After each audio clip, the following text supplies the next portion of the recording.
All right, well, welcome to CS 224. I recognize most of your faces from CS 223. Thank you for coming to the class on the first day.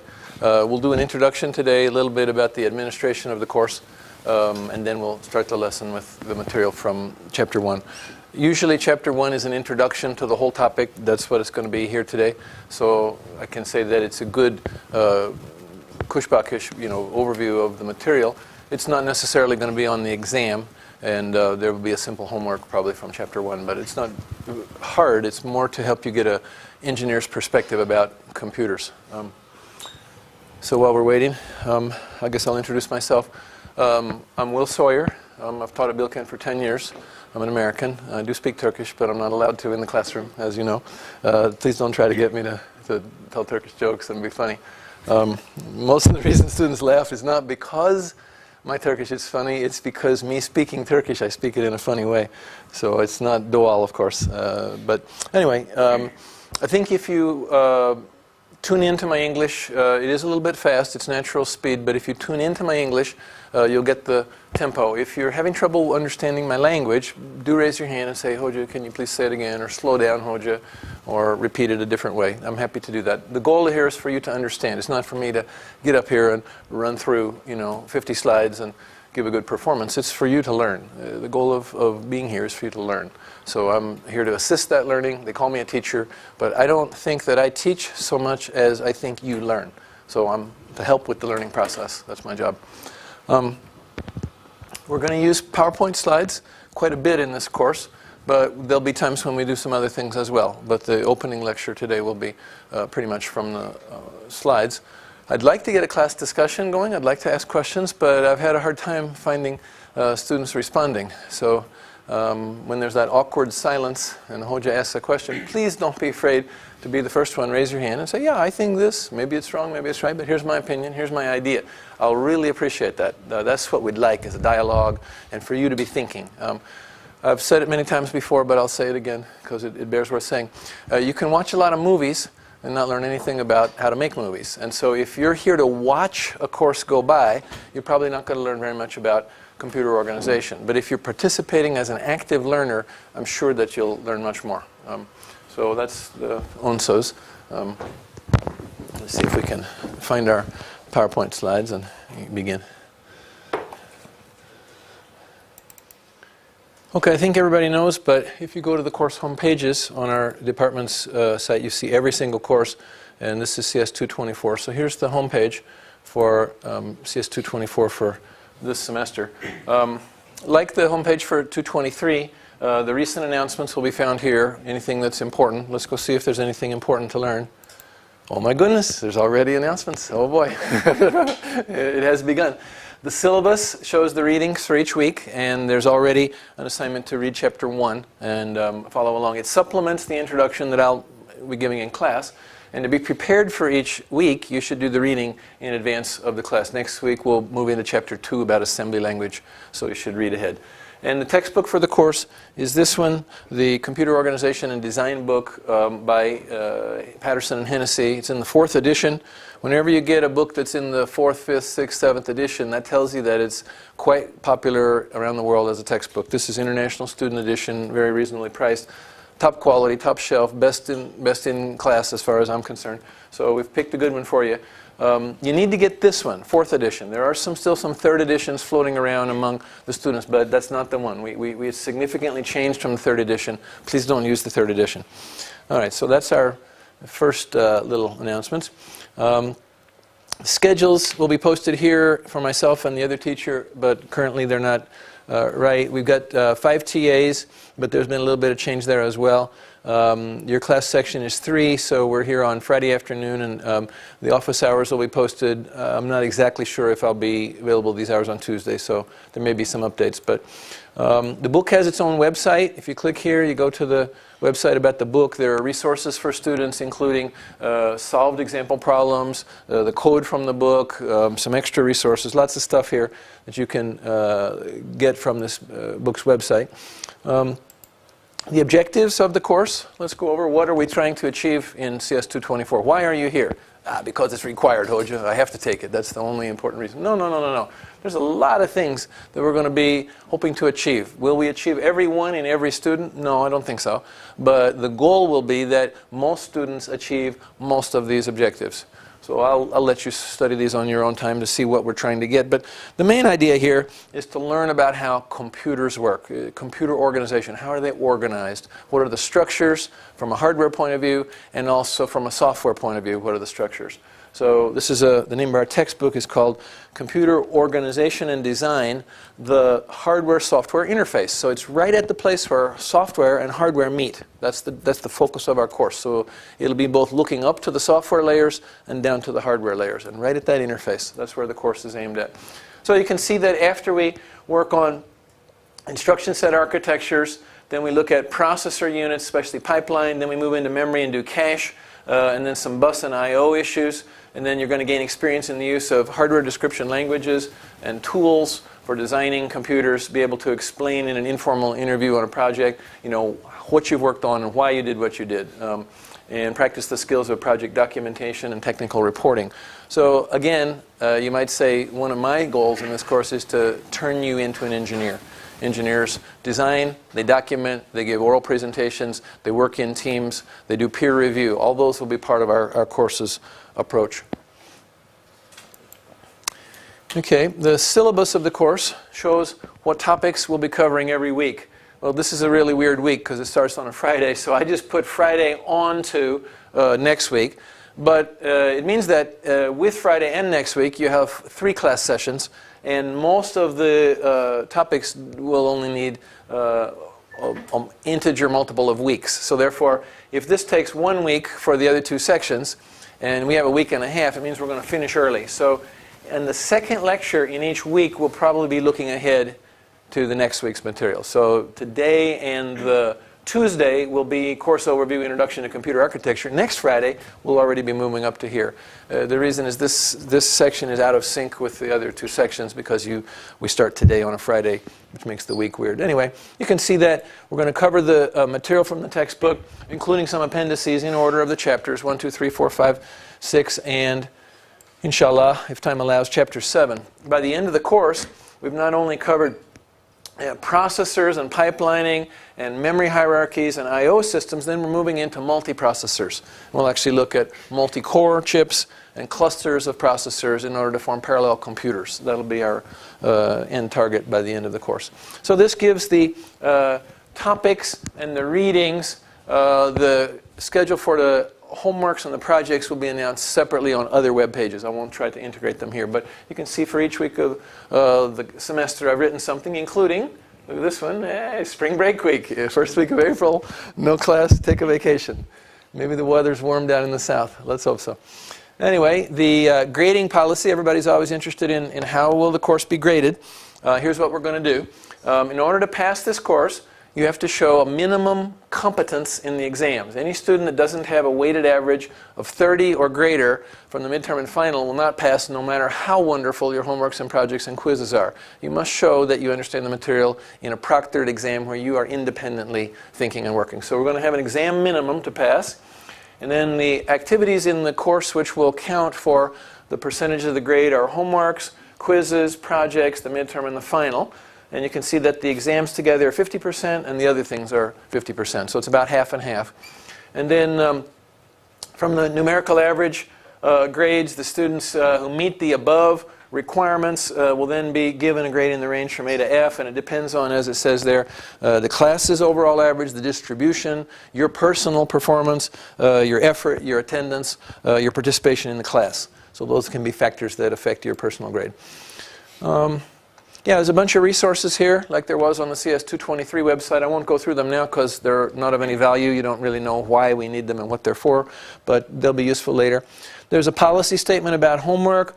There will be homework assignments posted here. As they become active, when you click the link, something will happen. Right now, nothing happens because the first homework's not posted. And solutions to previous homeworks will be always placed in the library on reserve. Soon after the homework is due, you can go and get the solutions and check your work to see how well you did.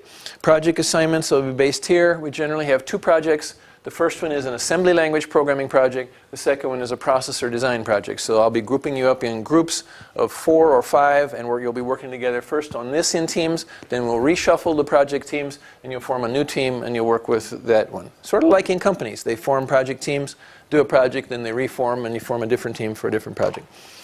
There's an exam policy statement here which says what you need to be aware of when you come to our exams. In the previous year's exams are generally posted, but then we take them down and they're not posted. So, but you can, I'm sure, find them anyway if you look. So we'll put up, just before the midterm, we'll put up the last 2 years' midterm exams as samples to see what kind of questions to expect. And then just before the final, we'll put up the last 2 years' final exams to give you an idea of what to expect. And then, as we did in CS223, the grades for homeworks, quizzes, projects, and exams will be posted on links here, probably by section. And then, at the end, the lecture slides. So the lecture slides will be posted here. All right. Are there any questions about the sort of administrative aspect of the course? Anything that you want to ask about it? How we're going to be running the course? Not the content, but the administration of the course. Policies and, I don't know, procedures. Okay. If you don't have them now, maybe they'll come to your mind later and you can send me an email. As you know, I try not to do too much course administration in the class. We want to focus on the material of the learning of computer organization. So I try to keep the admin outside class time. This is the biggest section of time that we'll give to administration in the whole semester, is this little introduction here, because I think the class time should be spent on content. You can read the announcements. That's a lot of administration. If you have questions, you can email me and I'll respond. We have a good group of TAs, including PhD students and some top-level master's students, some people that took this course before and very much enjoyed it, and they'll look forward to you visiting them in their office. And you probably will want to do that when the projects come, because you'll need their help. Any questions at all?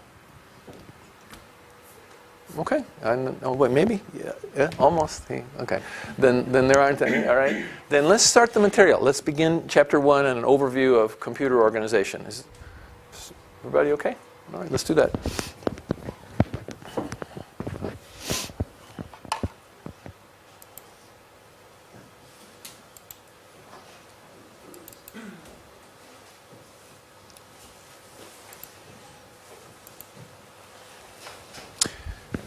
Okay, I co-teach this course with Özcan Öztürk. He teaches section number 1 and number 2, and I'm teaching section number 3. So it's a well-coordinated course. If for any reason you need to transfer sections, you'll be getting excellent instruction from Özcan in the other 2 sections. If for some reason you have to miss and you want to get the material live, you can go to the other section and get it, but there's also, the material will be on the videotapes, which you'll be able to see, and also the slides are posted on the web. So there's lots of opportunities for you to get it if you miss it. Okay, I don't encourage you to miss. I encourage you to come to class all the time. But in case you miss the class, there's opportunities to see the lecture or get the material or even get it live in the other section. We go first, and then the other 2 sections meet next week. So if you missed today, for example, you could come later. You'll have that advantage throughout the whole semester. Your section is just a little ahead of the other 2 sections. So if you miss, then you can go to the other sections and hear that same material being taught. Okay, here's a imposing slide of the course contents. I think this is actually just taken out of the catalog. The catalog contents of what is a student expected to learn if they get into CS224. And you can see we're going to have an overview, and then we're going to talk about something real important called instruction set architecture, ISA. And we'll spend quite a lot of time, maybe 2-3 weeks, on instruction set architecture. Hear the word architecture? Sounds like hardware. Hear the word instruction? Sounds like software. And that's exactly it. The hardware and the software coming together at this level. We'll look at designing an instruction set architecture, which essentially means designing a processor. We'll look at 2 basic families of architectural approaches: complex instruction set computers and reduced instruction set computers. Then we'll work down on the assembly language level, and we'll do a lot of work at low-level software, and then how to translate those and how to start up programs, even including compilation. So we'll look at a quick look at compilers. Then we'll move into arithmetic and how you do arithmetic in the computer. So we'll look at computer arithmetic, what units are needed in order to do the computer arithmetic, including floating point numbers and their implementations. So after we've gotten the arithmetic, then we'll head into the full processor design. So this is for the ALU, arithmetic logic unit. Once we got that, then we'll put it together in a full processor design. And having already surveyed what kind of design considerations and the options, then we'll actually design a processor. We'll design the data path, we'll design the control, we'll implement them, then we'll pipeline it and speed it up. We'll look at difficulties called hazards and issues with pipeline design. And then we will even look at how to predict branches in order to get further performance improvement, and how to handle exceptions, which are also sometimes called interrupts. Then after we've done all that, you can see that's about 70% of the course, then we're going to work on the other parts of a computer's architecture, which are memory and input-output. So then we'll spend time on the memory hierarchy, principles and structures of memory, performance, dealing with caching, dealing with virtual memory, dealing with segmented memory, dealing with paging. Some of those topics actually are very important in operating system design, so that's why we require CS224 before taking the operating systems course. So you get a good understanding of computer memory, but not obviously as deep as computer processors. Then we move lastly into input-output, devices, performance, interfacing, buses, and things like that. So how to connect peripherals to the computer. And then lastly, in the final week, we'll be looking at multiprocessors and multi-computers, including clusters and multi-chip, multi-core processors. All right, so basically, everything's on the website. Go there and look. Your questions are answered. Here's the layout of the distribution of the points. To pass, you have to make 2 exams. Exam grades have to be above the minimum, and you have to have overall course performance that's passing. All right, let's begin now with the question, what do we mean by a computer? There's different types of computers, different uses of computers, different manufacturers. So it's a pretty broad category. When we talk about computer, don't just think, oh, I know what a computer is. It's this thing right here, a desktop or a laptop, because that's too narrow of a definition. Yes, you know what one particular kind of computer is, but we have desktops, laptops, servers, embedded devices, which are computers, lots and lots of different kinds of each of these. We have different uses of computers. You realize there's computers in automobiles, computers in portable electronic devices, computers in lots of things. Different manufacturers, no, they're not all made by Intel or just AMD. And different underlying technologies and different costs. It's a really broad category. And our goal in this course is to expand your understanding of computing and computers much bigger than perhaps you have thought. It's not just the thing that you can put in your chanta and take with you to school and read on an airplane or a bus. The best way to learn about computers is to focus on a specific instance and learn how it works at the same time while teaching general principles. So you have both a specific and deep example, and you also have a broad set of understanding to apply to a computer. So what we're going to do is learn general principles and historical perspectives about how computers have evolved as computer architects and computer engineers have brought them to the place we are at right now. But at the same time, we'll be looking at a specific instance of one computer architecture. Now, why would you want to learn this stuff? I don't really want to. It's just because it's a required course. I hate hardware. That may be your answer. I hope I can persuade you to Vazgeach from that. Some positive answers to that question are the following. If you want to call yourself a computer engineer, you have to understand computers, right? If you're a bridge engineer, you understand bridges. If you're a traffic engineer, you understand traffic. If you're a chemical engineer, you understand chemistry. So if you're a computer engineer, you must understand the computer deeply, widely, completely, and well. Second thing is, you want to build software that people can really use. And if it has terrible performance, then it won't be used, and so your software will not be of value. In order to satisfy customers' needs, there must be adequate performance. People are impatient. And they push the button, they want to see some response. So if you don't understand the relation between software and hardware, your performance will be probably poor. And then the third thing is, and this happens a lot, computer engineers are often called upon to give advice or even make a purchasing decision. Should we buy this hardware or should we buy this hardware? How much money is it worth to spend to get that?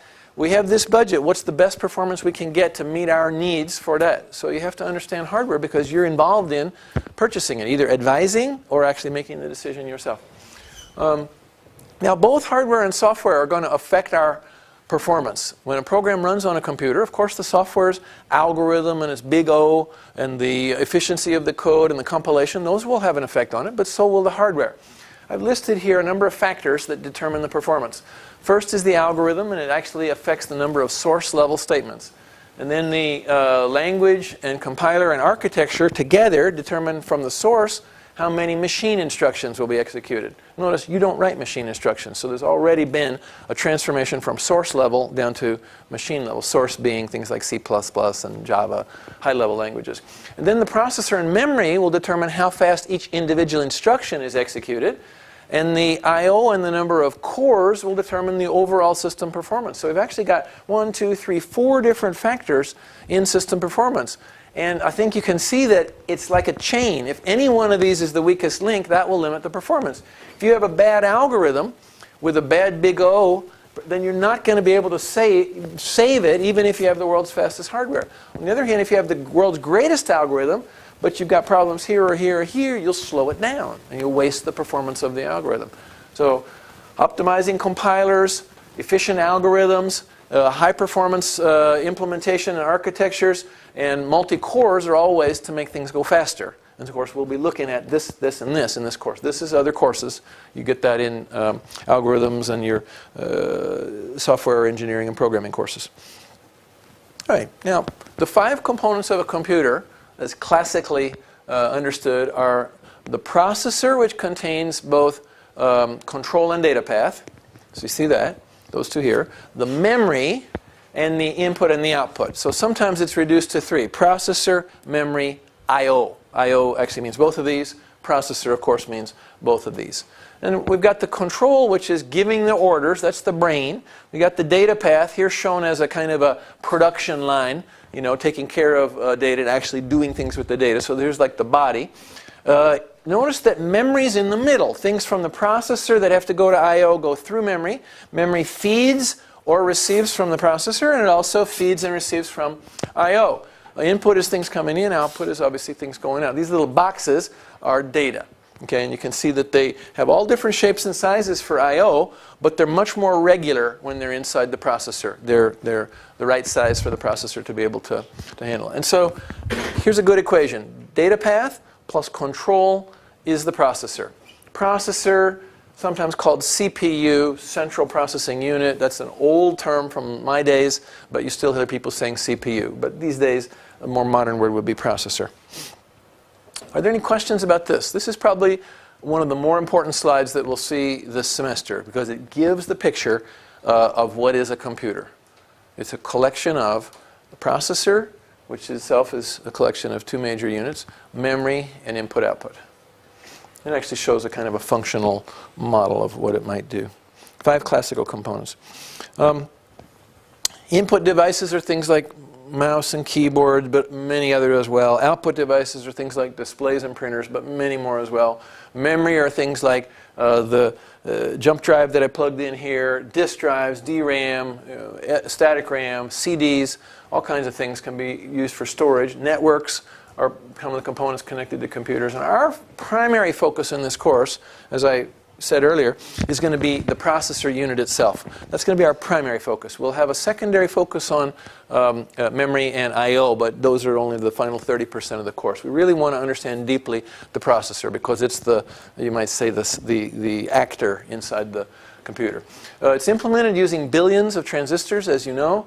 And so it's impossible to understand it by looking at a low level. So we're going to do the classic engineering thing. We're going to use abstraction. We're going to take a higher level view. And if that's not high enough, we'll go to a higher level view. We'll choose the view level in order to get the right trade-off between understanding and detail. Too much detail blurs our understanding. Not enough detail also limits our understanding. So the great thing about abstraction is a modeling approach that allows you to look at and understand the level that's appropriate for your needs.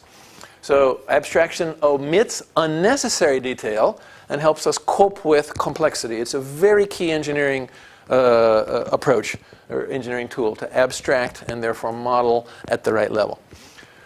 So there's a lot of abstractions in understanding a computer, and this course is going to deal with quite a few of them. Okay, let's just toss out some.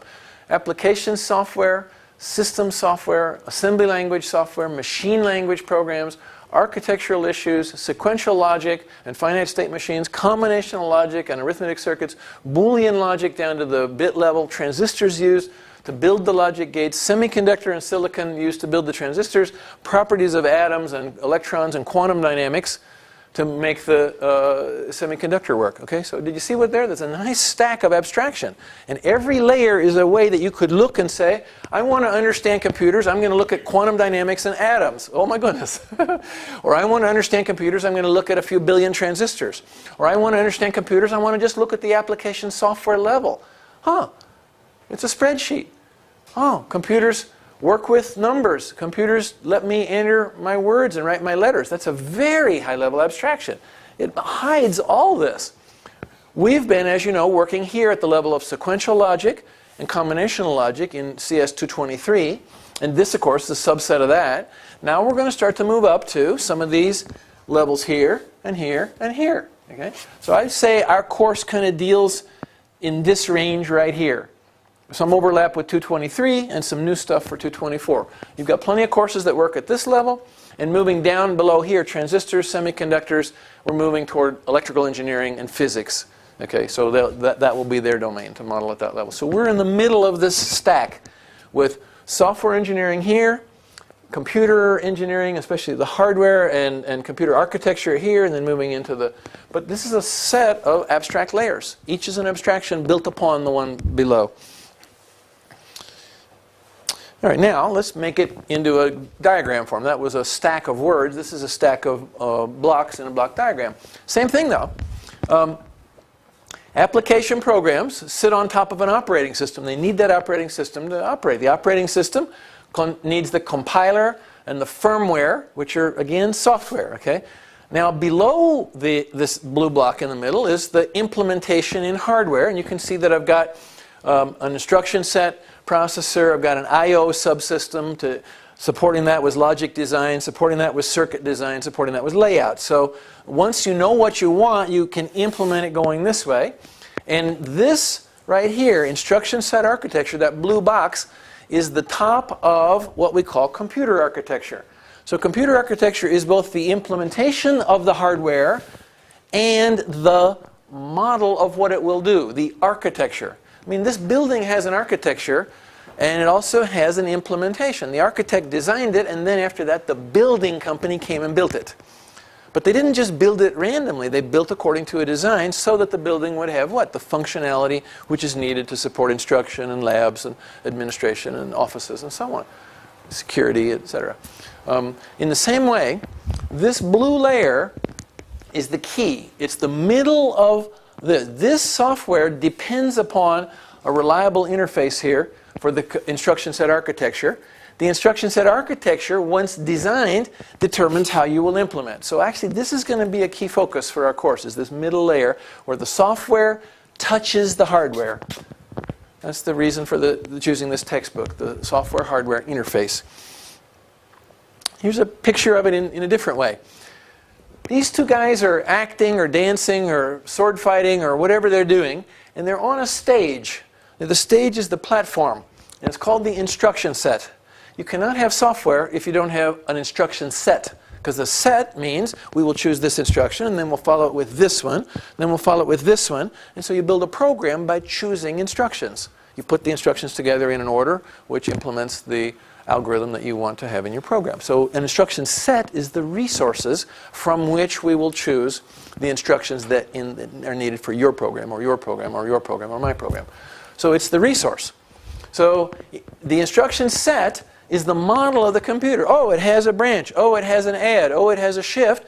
I can build programs. So the software needs to have this much of a view. What is my instruction set?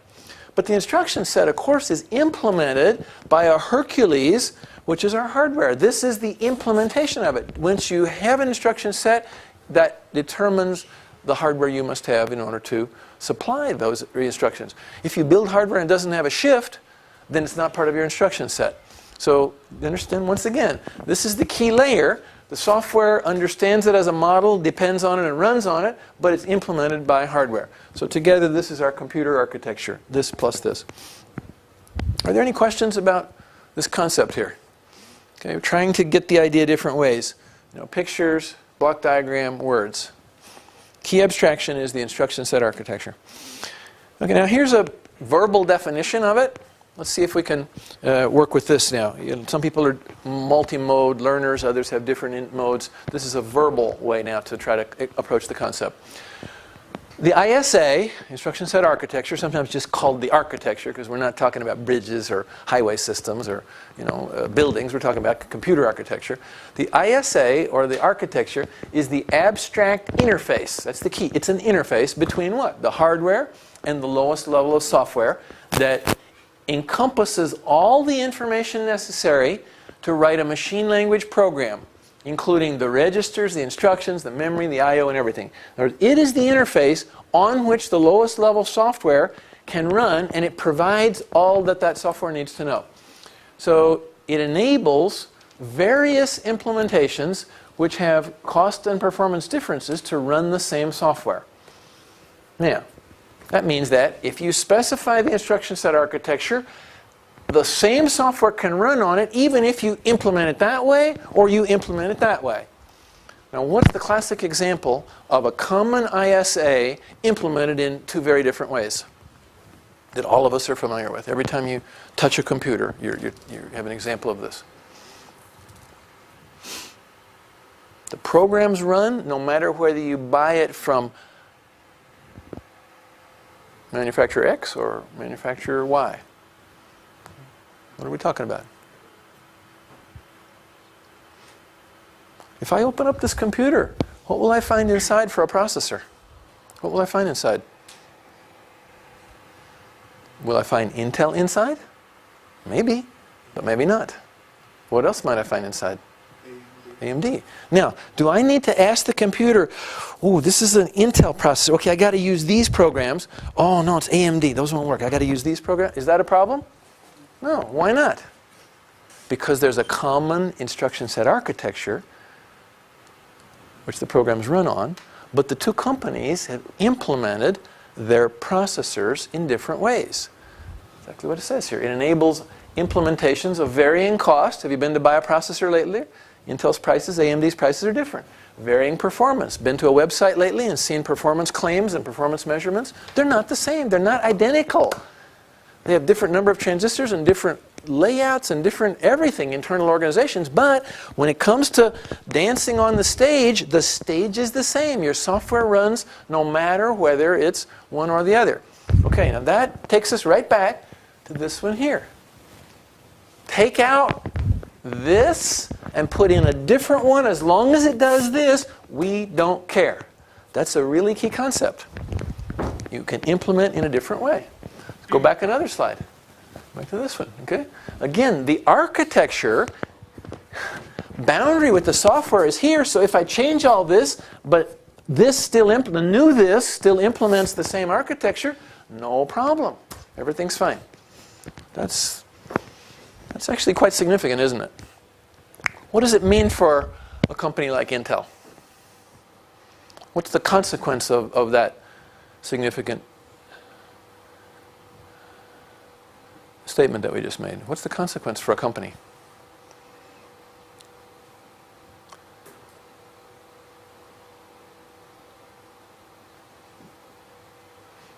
Okay, let me ask it again. You're Intel, and you know that out there's 6 billion human beings that are running, their code on your architecture. Does that mean that you can never change your chips for the rest of your company's life? Nothing can change? Doesn't mean that. What does it mean?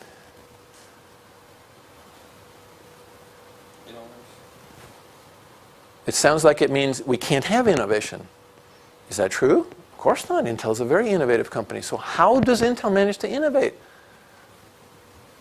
Even if we have the same instruction set architecture, yes?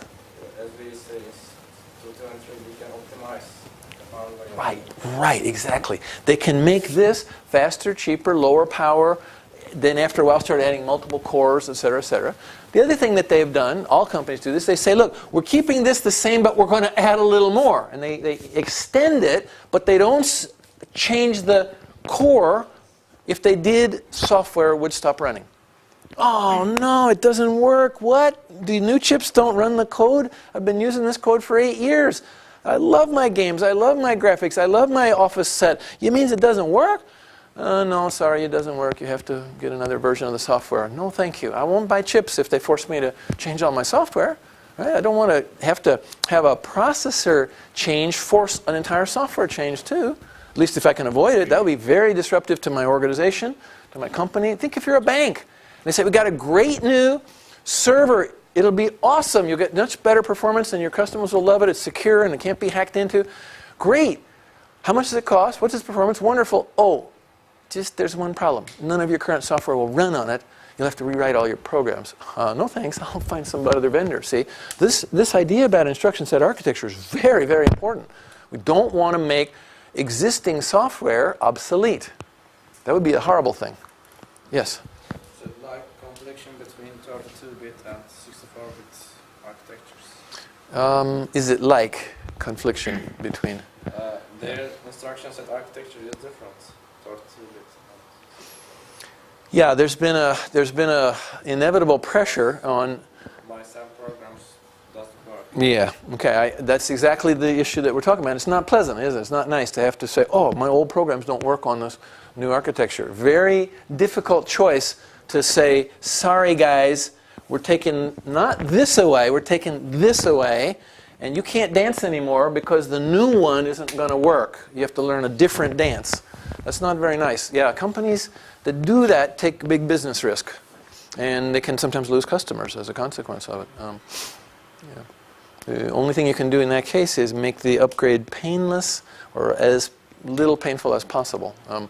Otherwise, people say, "That's it. I'm not doing with them," and go over here, or not upgrade, or whatever. There's a number of factors we'll talk about in this course about that. All right, let's move on. Now, the combination of that ISA, the basic instruction set, and the operating system interface together is called the application binary interface. So right where the operating system has a binary interface to the ISA, we call that the ABI. And that's the user portion of the instruction set plus the operating system interfaces that are used by application programmers. And it defines a standard binary portable across all computers. In other words, the ISA plus the operating system support that is used by application programs, if you piece them together, now that can be portable, and programs can be portable across all systems. Notice it's not just the hardware, because programs are they're running on the hardware, but they're also calling operating system low-level functions for support, and together that pair is the ABI, Application Binary Interface. All right, now, back in '64, which is now, 45 years ago, three greats, Amdahl, Blau, and Brooks, famous each in their own right, said the attributes of a computing system as seen by the programmer. Notice, the programmer is looking, hey, look at this floor I'm walking on, are the instruction set architecture. What are those attributes?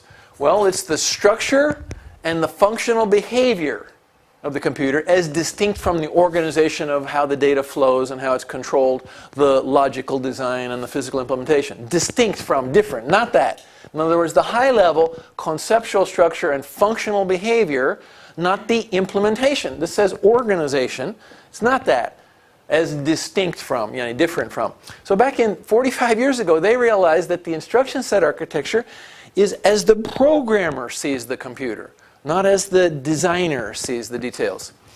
Okay, so the ISA is going to include these things. As a programmer, at the low level, you need to know how much storage have I got? How is it organized? What data types are provided for by this machine? How do I encode and represent instructions? What is the instruction set? What are the opcodes that I can choose from? You mean you do have shift? You mean you do have floating point operations? Great. You mean you don't have, whatever? There will be some, and there's some that you didn't choose to include. How do I address the items or the instructions? And what exception handling is visible to the program? Exception handling is when there's an error or an interrupt or a problem. Some of that's invisible, but the part that's visible to the programmer also, everything of this list that's visible to the programmer is called our ISA. All right? Now, again, more ISA. It's pretty important, you can tell, because I'm staying on it. The instruction set architecture is a crucial, maybe the most important abstraction between the hardware and the lowest level of software. And the reason it's so important is it standardizes the interfaces, the machine language bit patterns. It suddenly defines the computer. Without telling all the details below it, it tells the software, here's what you have, here's what you need to do and be to run on this computer. The advantage is you can have different implementations of the same architecture. Intel then and Intel now, you can upgrade, and also Intel versus AMD. Once you have an architecture, and that's not the only example, but that's the obvious one that we all know about. Once you have an architecture, you can have different implementations of it. The disadvantage is, and it was raised here, Ur, is that your name? Yeah, Ur raised it, that sometimes it can prevent new innovations because you're staying conservative to your code base and you don't want to leave anybody behind, and so it can prevent innovation in some ways unless you change the ISA. And some common instruction set architectures, ISAs, are, as you will know, IA32 and now IA64, Intel Architecture 32. That's the one AMD and other manufacturers have to follow if they want to be running that code. PowerPC architecture, MIPS architecture, SPARC, ARM, and many others. Is there only one company making this? Is there only one company making this? Is there? No. Multiple sources with different implementations. They compete with each other. So that's the great thing about an architecture. It just says, here's the plan, see how you can realize it. Here's the platform, you implement. And some companies will have better designers and implement better than others. All right, let's take a really simplified instruction set architecture, okay? This is the MIPS ISA, very simplified for the computer programmer to understand it. What does the computer programmer understand from this? Well, I've got 32 registers that I can put data in and keep as temporary storage. I've got another one called program counter and a high and a low register. So the grand total seems to be 35 registers. I've got some instructions, loads and stores. Those go to and from memory. I've got some computational instructions, add, subtract, multiply, divide. I've got jumping and branching instructions. I have some floating point instructions for handling real numbers. I have some memory management and some special instructions. They have specifics, but I don't want to show them to you right now. So I've got, these are my instructions. These are my data storage resources, other than main memory, of course. And then the instructions come in 3 formats.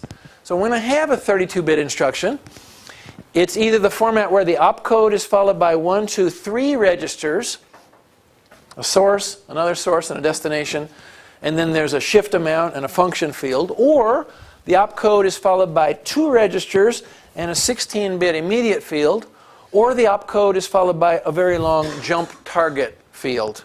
Okay, so only 3 basic instruction formats, 6 instruction categories with some members in each category, and a view of the storage. So you might say, here's where the data can be, and here's what I can do with the data in the instructions, and here's what the instructions have to look like.